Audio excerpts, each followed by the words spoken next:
আসসালামু আলাইকুম, welcome to new blog.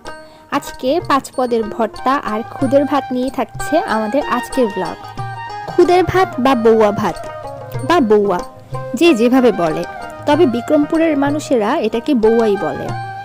অন্যান্য এলাকায় এই খাবারটা কতটা জনপ্রিয় আমি জানি না, তবে বিক্রমপুরে এসে জেনেছি এবং দেখেছি বিক্রমপুরের মানুষদের এটা খুবই জনপ্রিয় খাবার এবং খুবই পছন্দের। তবে ওরা সকালের নাস্তার পরিবর্তে এই বৌয়া ভাতটা খেতে খুব বেশি পছন্দ করে। তাই আমরা যাওয়ার পরে একদিন সকালবেলা আমাদের নাস্তার পরিবর্তে এই বৌয়া ভাতটা খাওয়ায়। ওরা নর্মালি এই বৌয়া ভাতের সাথে নানান পদের ভর্তা খায় আর ভর্তাগুলো ভালো করে তৈরি করে। আজকে আমাদের জন্য ছিল এখানে নর্মাল সিম না, মানে বাজারে সচরাচর যে সিমটা পাওয়া যায় ওই সিম না, এটাকে বলে মৌসিম। দেখেন, এই মৌসিমটা কিন্তু অন্যান্য সিমের তুলনায় অনেক বড় এবং মোটা। এটা দিয়ে ওরা ভর্তা আর ভাজি খায়।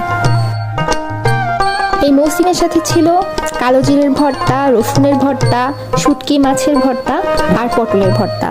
ভর্তাগুলো অনেক ঝাল ঝাল ছিল, কিন্তু খেতে খুবই মজা হয়েছে। আসলে এক এক জেলার মানুষের রুচি, পছন্দ, রান্নার ধরন, খাবারের রেসিপি এক এক রকম। বিক্রমপুর যে আমার এটাই মনে হয়েছে যে আমাদের ভোলাইদের তুলনায় ওদের রান্না বাড়ার ধরন অনেকটাই আলাদা, তবে অনেক মজার ছিল।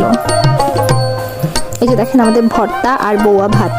আর বৌয়া ভাতটা আপনারা কে কীভাবে রান্না করেন আমি জানি না, ওদেরকে আমি যেভাবে রান্না করতে দেখলাম সেটা হলো ওরা আতপ চাল খুব ভালো করে ধুয়ে পেঁয়াজ কাঁচামরিচ ভেজে তেল দিয়ে সেই তেলের মধ্যে ফোড়ন দিয়েই বৌয়া ভাতটা বসিয়ে দিয়েছে।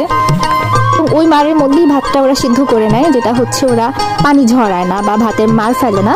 যতটুকু পানি দেয় পরিমাণ মতো ওই পানিতেই ভাতটা সিদ্ধ হয়ে যায়। এই হলো আমাদের আজকের ব্লগ।